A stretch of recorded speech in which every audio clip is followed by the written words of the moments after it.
다음 질문입니다. 인문 지문 되겠습니다. 역사학은 객관적 진실을 추구해요. 동시에 주관적 해석이 개입될 수밖에 없죠. 왜 그럴까? 객관적으로 이 사실이 일어났나? 그러니까 김유신과 그 등등등이 했던 삼국 통일은 태종 무열왕이 이루었던 삼국 통일은 삼국 통일이었을까? 그거에 대해서 막 파헤치니까 객관적 진실을 추구해보는 거지. 또 주관적 해석이 개입돼요. 그래도 세 민족의 어떤 문화를 통합했다는 점에서 삼국 통일에 해당한다 라는 거 하면 그 반쪽짜리 통일에 불과하고 사실은 그 신라의 복수심이나 야욕, 정치적 야욕, 영토에 대한 야욕에서 시작된 것이므로 삼국 통일이라 볼 수 없다. 주관적 해석도 개입된다. 이런 내용이에요. 자, 랑케 실증주의 역사학은 과거의 객관적 복원을 중시했으나 홀링우드 이 사람들은 주관주의 역사학자들입니다.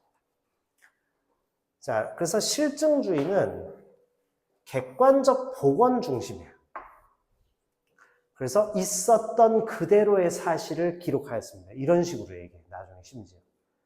과대망상이죠. 있었던 그대로의 사실을 어떻게 아냔 말이에요. 자, 콜링우드는 뭐라고 했느냐 하면 주관주의예요. 이 사람들은 실증주의적 접근법은 한계가 있어. 다시 말하면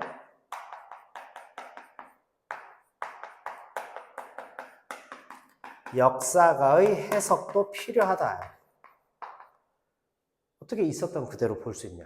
자, 그래서 두 입장을 절충한 사람이 바로 E.H. 카죠. E.H. 카. 그래서 전체 풀 네임은 에드워드 홀릿 카입니다. 자, 그래서 E.H. 카는 중도적인 역사관을 제시합니다. 사료 검증. 사료를 검증한다는 것은 실증주의죠. 그러나 역사가의 주관성 개입이 불가피했습니다. 그죠? 자, 여기서 뭘까요? 주관주의. 자, 역사를 현재와 과거 사이에 끝없는 대화라고 했습니다. 현재와 과거의 끊임없는 대화. 이렇게 정의를 하면서 역사가의 역할을 다시금 얘기했습니다. 즉, 끊임없는 대화라는 점에서 과거의 사실 그 자체를 탐구하는 것도 필요하지만 그러나 그 사실을 다 알 수가 없단 말이죠. 그러면 이런 일이 일어났구나. 해석도 필요하다. 그러니까 자꾸 대화해봐야 된다. 이렇게 하는 거예요. 그래서 역사가의 역할이 매우 중요하다. 지금 이렇게 봤다. 이해하셨죠?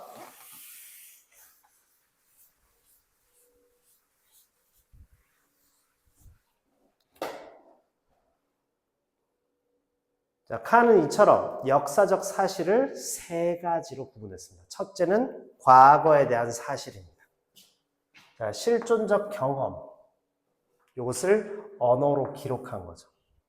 그러니까 실제 존재했던 자들이 이런 경험을 했고 이런 전쟁을 치렀고 이런 어떤 문명을 건설했고 이런 문화를 가지고 있었고 이와 같은 복식, 옷 문화가 있었고 가족 가부장적이었거나 신분제가 이런 게 존재했고 이런 것들은 다 실존적으로 경험했을 거라는 거예요. 자, 그것을 언어로 기록해 놓은 거니까 이것은 과거에 대한 사실에 해당합니다. 그죠? 둘째입니다. 과거에 대한 사실이죠. 자, 두 번째는 역사상의 사실이에요. 자, 이건 뭐냐면 역사가가 수많은 과거에 대한 사실 중에서 자신의 판단에 따라 선택한 거예요. 그러니까 더 중요한 사건 이렇게 선택한 거예요. 그치? 그래서 영웅사관에 따르면 영웅들에 의해서 이루어져 왔다. 역사는 결국 엘리트가 이끌어가는 거야. 민중사관은 어때요? 역사는 엘리트, 소수의 엘리트가 끌어가기는 했지만 실제로 그 당시에 민중이 동원되고 민중의 삶이 없었다면 결코 성립될 수 없는 것이다. 팽팽하게 맞설 수 있죠. 어느 한쪽이 맞다고 할 수 없어요.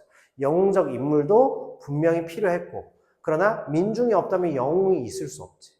그죠? 그래서 양쪽 수레바퀴가 된다.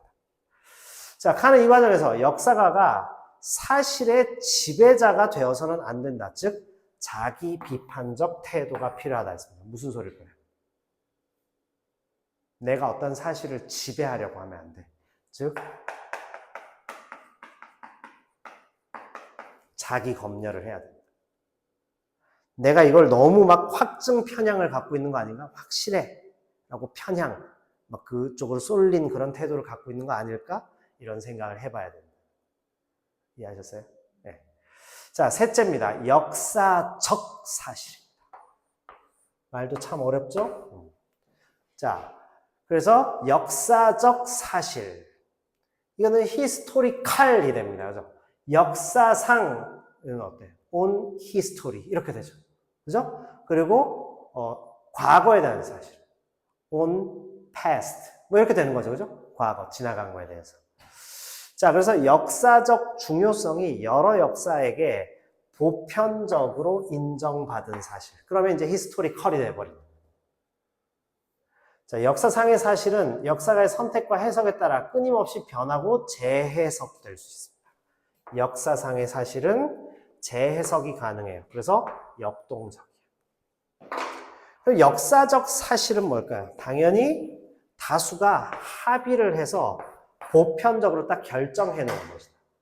이거는 변함이 없다. 이집트 문명이 어떻게 형성됐고 어떻게 발전되어 갖고 나일 강가, 그거는 변할 수 없는 사실이야. 그지? 그래서 그때 살아봤어? 이렇게 나옵니다. 근데 역사적 사실에 근거해서 우리가 얘기할 때는 그거는 보편적인 것이기 때문에 쉽게 변할 수 없는, 다수가 이거는 확실한 것이다라고 증거한 것이기 때문에, 그래서 우리가 조선시대에 대해서 설명할 수 있고 고대 문명에 대해서 설명할 수 있는 이유가 바로 역사적 사실 때문이죠. 문제는 과거에 대한 사실이나 역사상의 사실이 이제 문제라. 여러 가지 논란이 있는 거. 그렇죠? 과연 고종은 그렇게 암군 혹은 혼군이었는가? 이런 게 있습니다. 암군은 어때요? 어리석은 거. 혼군은 막 혼돈, 막 연산군처럼 막 희한한 짓 벌이는, 기상천외한 짓 벌이는 거. 그래서 암군이었는가 했을 때 암군이 아니었을 수도 있다. 암군이었을 수도 있다. 암군이었다. 두 개가 팽팽하죠. 선생님은 그렇게 어리석은 군주는 아니었다고 보는 편이에요. 약간 유약하긴 했는데 어리석은 사람은 아니었을 것이다. 약간 노회한 어떤, 그래도 머리 좀 쓸 줄 아는 사람이었다. 이렇게 보는 편입니다. 자, 콜링우드는 주관주의적 관점에서 역사는 그 자체로 순수하지 않고 항상 불순물이 섞여 있어서 과학적 객관성을 얻을 수 없다. 이랬습니다. 자, 왜냐하면 과거를 온전히 재현할 수 없기 때문에. 있는 그대로를 어떻게 우리가 재현할 거예요? 지나가는 것을. 따라서 과학적 객관성 없다고 본 거예요. 주관주의이기 때문에. 자, 근데 그거에 비해서, 그러나 칸은, 콜링우드는 이렇게 생각했는데 역사가의 책임을 강조해요. 그래서 상상적 재구성이 중요하다 이렇게 봤습니다. 가능한 수준이 아니라 중요하다 이랬어요. 주관적인 해석이 아니라 엄밀하게 고증을 하고, 그 다음에 깊이 있게 통찰해야 한다면 가능하다라는 점에서 상상적 재구성과 그 다음에 과거를 온전히 재현할 수 없다가 서로 대립을 하고 있죠. 자, 여기서 이제 이게 이슈가 됩니다. 콜링우드는 어차피 주관주의적으로 다 재구성한 거야. 완벽하게 재구성된 것도 아니야. 그래서 객관적인 사실이란 있을 수 없어. 그냥 다 떠드는 거야. 이렇게 봤다. 그런데 칸은, 역사가는 책임성 있게 주관적으로 재구성하고 상상적으로 재구성해봐야 되고 실존적 경험에 대해서 다 재구성을 해봐야 되며 엄밀하게 고증하고 깊이 있게 통찰할 수 있는 학문적인 연구, 학문적 깊이, 배움이 있는 자들이 이걸 하기 때문에 어느 정도 믿을 수 있다. 믿을 수 있게 행동해야 된다. 믿을 수 있는 결과물을 내놔야 된다. 이렇게 생각하는 거예요. 이게 카의 생각입니다. 이해하셨죠? 자, 콜링우드와 카가 어디에서 부딪히는지를 우리가 봐야 됩니다. 과학적 객관성을 전혀 얻을 수 없어 이랬는데 어느 정도 객관성을 얻는 것을 만들어내기 위해 노력해야 돼. 이렇게 봤어요. 자, 그래서 카의 이런 역상과는 비판적 시각도 있고 긍정적 평가를 동시에 받습니다. 비판하는 자들은 그것이 카의 역사관이 역사의 객관적 진실을 불분명하게, 그 다음에 지나치게 상대주의적인 것을 자꾸 초래한다. 이렇게 비판을 받는다. 이게 이제 비판론자들이에요. 너무 다 그냥 역사가에서 재구성된 게 다 각각 존재한다면 어떻게 되겠느냐. 이런 말이죠. 그러나 긍정적 평가로 카의 역사관이 역사학을 단순한 과거 기록에서, 그래서 단순히 과거에 대한 기록 정도가 아니라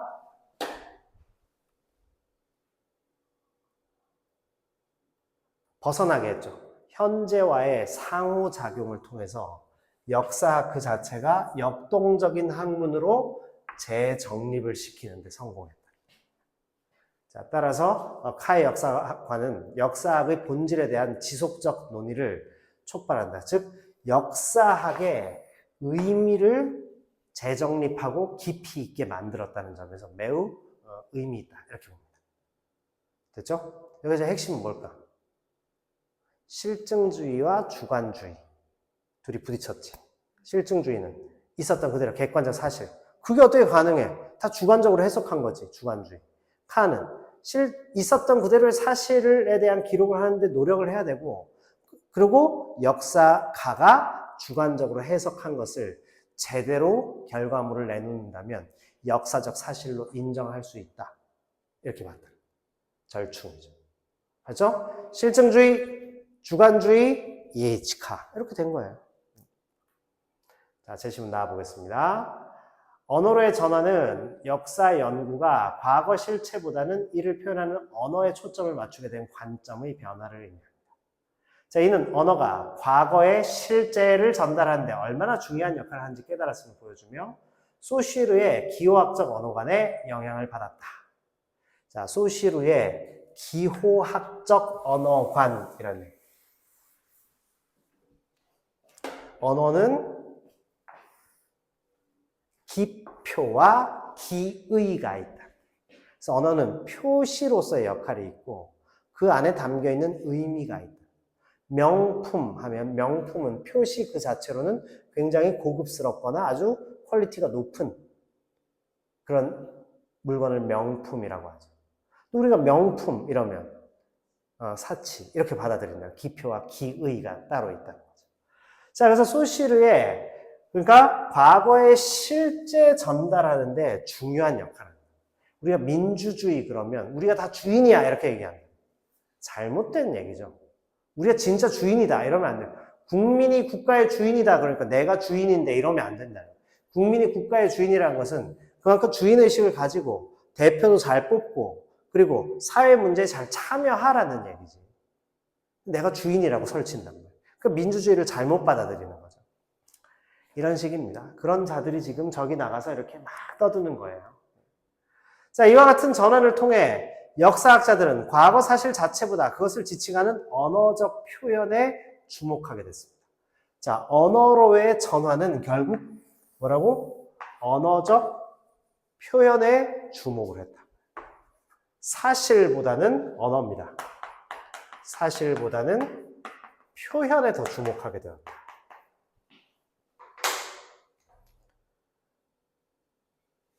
그렇죠? 자, 그래서 밑에 보면 기표와 기의가 나옵니다. 소시르는 언어를 기표와 기의라는 두 요소로 지금 나누었는데 기표는 소리나 문자 같은 물리적 형태죠. 기호. 기의는 지시하는 개념이나 의미예요. 핵심적인 점은 둘 사이의 관계가 본질적으로 자의적이라. 무슨 뜻일까요?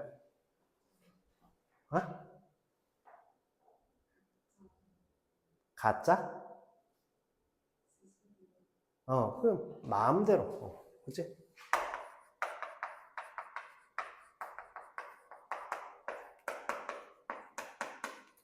임의로 이루어진 거예요. 서연, 이런 이름을 지었어. 그 이름은 임의로 지은 이름이죠. 그치? 서인이 되기도 하고, 그죠? 서윤이 될 수도 있고, 그치? 그 다음에 성연이 될 수도 있는 거예요. 그렇잖아? 그런데 서연이라고 써서 토성이라고는 대신에 뭐 묵성이라고 할 수도 있고 투성이라고도 할 수 있는데 우리는 그걸 토성이라고 부르는 거예요. 그죠? 대한민국. 그죠? 그냥 한국이라고 할 수 있는 대한민국 이렇게 주면 다 자의적이라고. 임의로만 정해진 것이죠. 물론 의미를 다 정해서 지었지만 임의로 지은 거는. 우리는 부모가 물려준 그 이름을 갖고 평생 살아야 되는데 나 어떤 면에서 자기가 자기 이름을 선택할 수 있는 한 번 선택권 같은 걸 부여해야 되는 거 아닌가? 그냥 이름을 지어주면 그대로 살아. 되게 특이한 일이죠. 근데 아무렇지 않게 그걸 받아들이고 내 이름은 그거야. 그래서 이름을 잘 지어야지.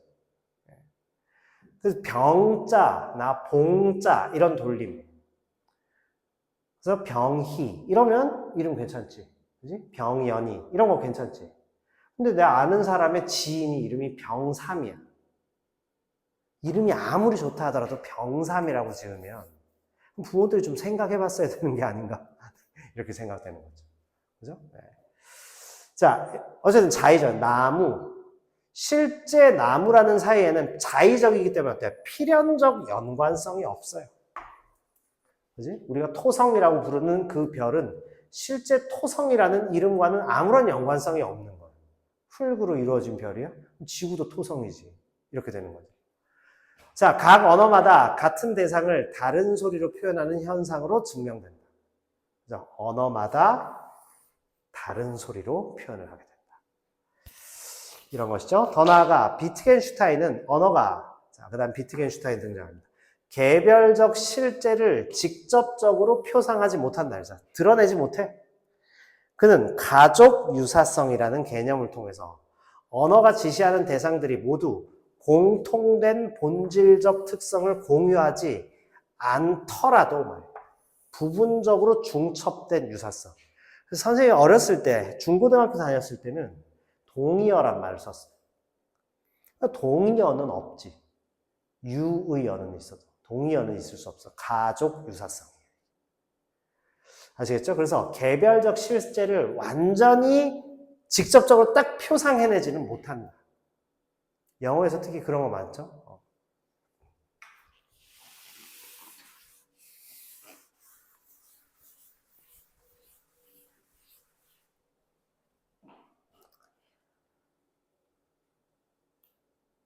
자, 그래서 하나의 범주로 설명할 수 있죠. 게임이라는 단어는 체스, 축구, 카드 게임, 매우 다양한 활동들을 포괄합니다.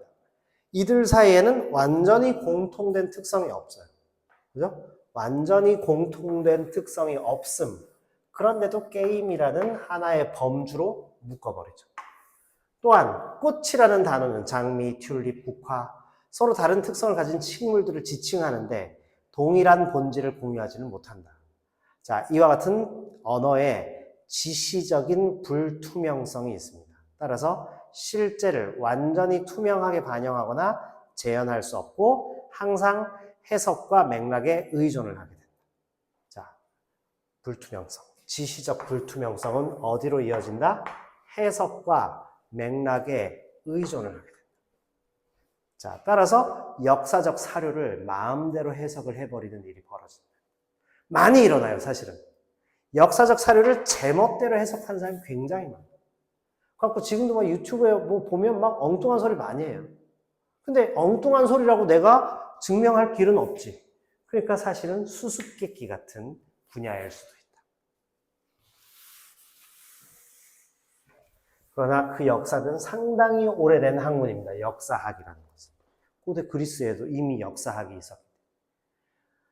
자, 이와 같은 인식은 사료를 바라보는 새로운 접근을 불러옵니다. 무슨 말이냐면 문헌 사료는 저자가 과거의 실제를 언어로 변환한 기호 작업의 산물로 재인식이 됐어요. 다시 말하면 실제를 언어로 변환시킨 거잖아. 이렇게 했습니다. 그래서 사료와 과거의 실제는 동일하지 않다. 그래서 조선 왕조실록 어느 편에 보면 그 광해군 실록에 이렇게 됐는데 한 줄 딱 끝났어. 이런 일이 있었다라고 딱 얘기할 수는 없는 거죠. 그지? 여러 가지 추측이 가능하기 때문에. 이게 이제 곤란한 문제가 벌어집니다. 통일하지 않은 거야. 과거 실제 사건이 그랬을까? 사료에 그냥 한 문장이 있어. 이건 해석을 굉장히 애매모호하게 만드는 일이 된다. 자, 사료는 텍스트로 재개념화됐죠. 자, 텍스트는 문서뿐 아니라 연구하고 해석할 수 있는 모든 대상. 자, 그러니까 이것은 텍스트 의미의 확장입니다.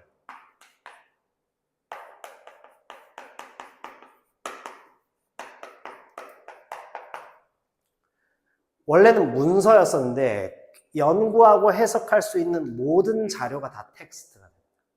텍스트를 읽어 이랬을 때 텍스트는 어떤 대상이 되는 다양한 것들을 가리켜요. 패션, 요즘 패션이 보여주는 텍스트를 읽어봐. 글자가 아니잖아. 개념, 컨셉이라는 표현보다는 더 고급스러운 표현이죠. 어떻게 보면. 텍스트. 컨텍스트는 뭘까요? 맥락이죠. 맥락, 배경, 맥락. 컨텍스트는 텍스트들의 모임이야. 자, 그래서 세상을 이해하고 교류하는 방식에 포괄적인 확장이 바로 나타난다. 그래서 문자뿐 아니라 모든 대상으로 확대되었다. 이렇게 되는 겁니다. 자, 다음 문단. 텍스트는 시대의 언어적 관례와 규범, 사회적 맥락을 반영해서 이와 같은 맥락에서 담론의 개념이 중요하죠. 자, 텍스트의 개념이 확대되니까 이제 담론이 형성됩니다. 자, 담론이란 텍스트가 의미를 생성하고 조직하는 데 사용되는 특정 규칙이나 시스템이에요. 다시 말하면 우리가 화면을 이렇게 띄우고 비문학 지문을 같이 이렇게 수업을 해본다는 것은 어떤 의미인가요? 비문학 지문을 중심으로 담론이 형성돼요. 근데 우리는 담론이 아니죠. 이건 강의잖아. 근데 어떤 것을 중심으로 찬반 토론을 한다 했을 때는 그 방식에 따라 절차, 시스템에 따라서 거기에 대해 다양한 대화가 이루어진다. 그걸 담론이라고 해요.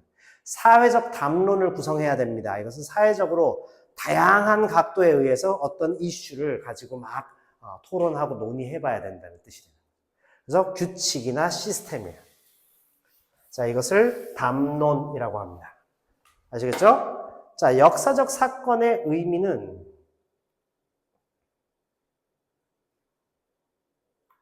이러한 담론화 방식에 따라 달라질 수 있는데 컬럼버스의 신대륙 발견을 위대한 발견이라고 표현했어요. 근데 사실은 침략과 약탈의 시작 이렇게 표현했어요. 나중에. 자, 그래서 상반된 방식으로의 해석이 가능하다. 자, 그래서 담론은 특정 관점을 바탕으로 하고 있어요. 그래서 권력 구조나 이데올로기 형성에 기여를 하는 거예요. 그래서 대한민국이라는 사회의 담론은 뭐죠? 한마디로 자본주의와 민주주의. 이거야. 자본주의니까 돈이 있어야 되지. 민주주의니까 사회에 참여해야 되지. 사회적 문제에 공동으로 대응해야 되는 일이 벌어지고 대표를 내 손으로 뽑는다든지 이런 것들을 포함한 그게 담론이에요. 아시겠죠? 이렇습니다.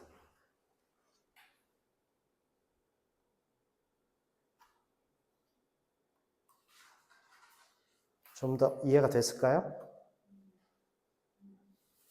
자, 13번 문제 보겠습니다. 역사는 과거 사실에 의미를 부여하는 해석 행위라 보고 사료의 불완전성을 인정한다. A는. 그러나 다양한 역사 논의를 종합하여 잠정적인 합의를 이끌어내는 것이 역사가의 책무라고 주장합니다. 자, A는 누굴까요? E.H. 카에 해당하는 거죠. 그죠? 자, 그 다음 B는 언어가 실제를 정확하게 지시하지 못하므로 모든 사료는 해석자의 언어적 구성물이라고 본다. 그는 문자 기록뿐 아니라 이미지, 물질 문화 등도 동등한 텍스트로 다루어야 한다고 강조한다. 그랬습니다. 비트겐슈타인에 가깝죠. 그죠? 네. 실제를 정확하게 지시하지 못한다. 그죠? 소시르나 비트겐슈타인에 가까운 것이다. 자, 그래서 적절하지 않은 것 이랬습니다. 적절하지 않은 것. 1번 A가 사료의 불완전성을 인정했어요. 따라서 가의 랑케는 과거 사실을 있는 그대로 복원할 수 있다고 보므로 A하고 랑케는 서로 대립할 수 있다. 맞죠? 2번입니다. A가 잠정적 합의를 중시했어. 가의 카는 역사적 사실이 다수 역사가의 공통 인정 아래 성립한다는 관점에서 수용적 태도. A는 거의 뭐 카와 같은 얘기를 한 거니까. 자, 3번입니다. A가 과거 사실에 의미를 부여하는 해석 행위를 강조한 것에 대해서 콜링우드는 역사는 순수하지 않고 그 다음에 해석이 불가피하다는 점에서 부분적 공감이죠. 부분적으로 다 공감하진 않고 부분적으로 역사가의 해석을 중시합니다. 그러나 과거 사실 근데도 콜링우드와 카가 아까 충돌도 했잖아요. 특정 부분에서. 그죠? 자, 그러면 1, 2, 3까지는 다 맞았다고 볼 수 있는데 이해하셨어요? 자, 4번. B가 문자, 이미지, 유물 등을 모두 텍스트로 간주했습니다. 자, 나의 소시르는 기표, 기의의 이중 구조를 근거로 이런 텍스트의 확장을 찬성하죠. 모두 텍스트로 간주했다는 것은 왜냐하면 문자가 실제를 충분히 표현을 못한다. 그죠? 그래서 다양한 것들로 확장될 수밖에 없죠. 자, 그래서 텍스트의 의미가 확장된다. 지금 이렇게 나왔다. 뭐 범위가 확장된다 이렇게 볼 수 있겠습니다. 범위 확장. 그렇죠? 텍스트의 범위가 확장되니까 소시르는 당연히 찬성이지. 왜? 기표가 기의를 충분히 표현 못하는데 더 다양한 것들을 들여다봐야 돼. 이렇게 했단 말이에요. 그래서 아까 선생님이 최초에 얘기한 것처럼 명품. 명품이 진짜 명품이야? 사치품이죠.